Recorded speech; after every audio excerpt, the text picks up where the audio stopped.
26-year-old presents with a 3-day history of blurring of vision in the right eye. This has become progressively worse. She also has dull aching pain, and she had a previous episode of weakness in her left leg 3 years ago, but this settled without treatment, and she has recurrent attacks of frontal headache. She is otherwise fit and well.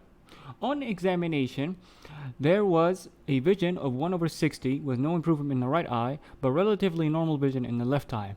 The eye was white and quiet with no abnormality noted, save for a right relevant afferent pupillary defect.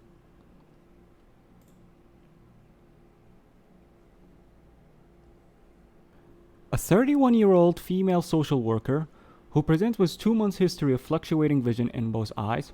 The blurriness has become more permanent in the last 3 weeks, and the peripheral vision was also affected. Patient denies flashes or floaters, but she has noticed some diplopia side to side while watching TV occasionally in the last 3 months. She also reports headache, intense and persistent over her whole head for the last months. She thought maybe due to the blur vision. Headaches are also worse when lying down, and she can also hear a whooshing sound in her ears once in a while as if I was listening to the waves.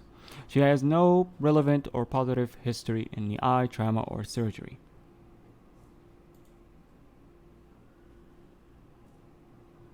Alright, so let's talk about the 2 cases together because they're really correlated with one another.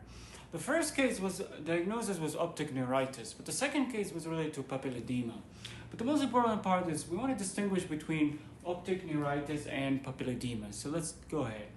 Of course, with optic neuritis, it is inflammation of the optic nerve, while papilledema is really more so related to optic disc swelling as a result of high intracranial pressure.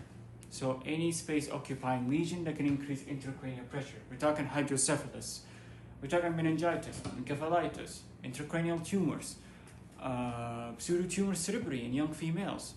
So all of these can act as space-occupying lesions and increase the intracranial pressure, which can compress the optic nerve and cause optic nerve swelling.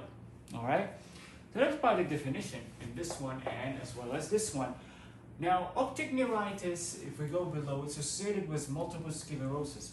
Typically, optic neuritis is one of the first signs of multiple sclerosis besides muscle weakness in a young female complaining of sudden loss of vision and painful. So patient will complain of sudden loss of her vision, unilateral, and she has pain associated with her extraocular movement. But in the case of papilledema, the cause is associated space-occupying lesion, and here's the thing, their visual acuity, meaning their ability to see distant vision, is normal.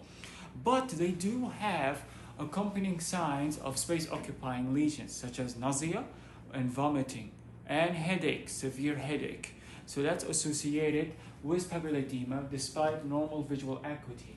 However, in both the visual field and the pupillary defect, the afferent pupillary defect for the optic nerve, both of them are affected. But if you notice, the difference is in optic neuritis, the manifestations are unilateral. But in papilledema, the manifestations are bilateral. You can think of it as increased intracranial pressure will affect both eyes. But optic neuritis is more localized towards one eye, especially in MS. What about investigation? Investigation for both are the same. I will do full ophthalmic examination. I will do slit lamp using the microscope.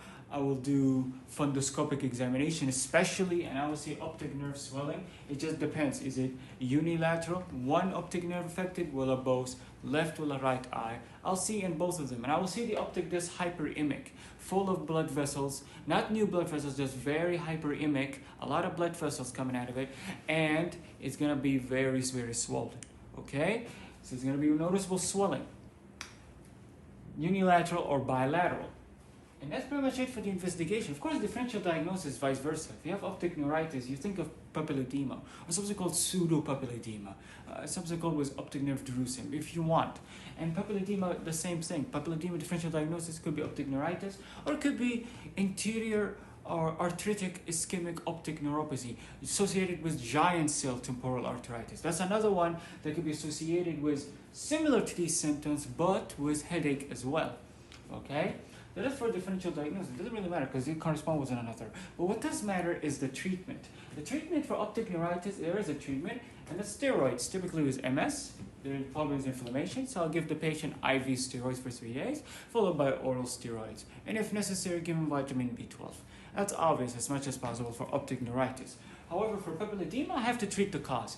If the cause here is meningitis, I have to treat meningitis. If the cause is encephalitis, I have to treat encephalitis to get rid of this problem. So I treat the cause of the high intracranial pressure, not ocular, cranial pressure.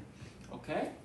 And that's pretty much it. And one very specific sign, if you want, for papilledema, typically patients will not have any loss of vision. However, when they kneel down, this basically forces more of that CSF fluid, let's say in hydrocephalus, to compress on the optic nerve even further, even when you're kneeling down. So when you kneel down, this can loss to abrupt, transient, but still abrupt loss of vision. But it's not really that common, but if it is, and it's not that common.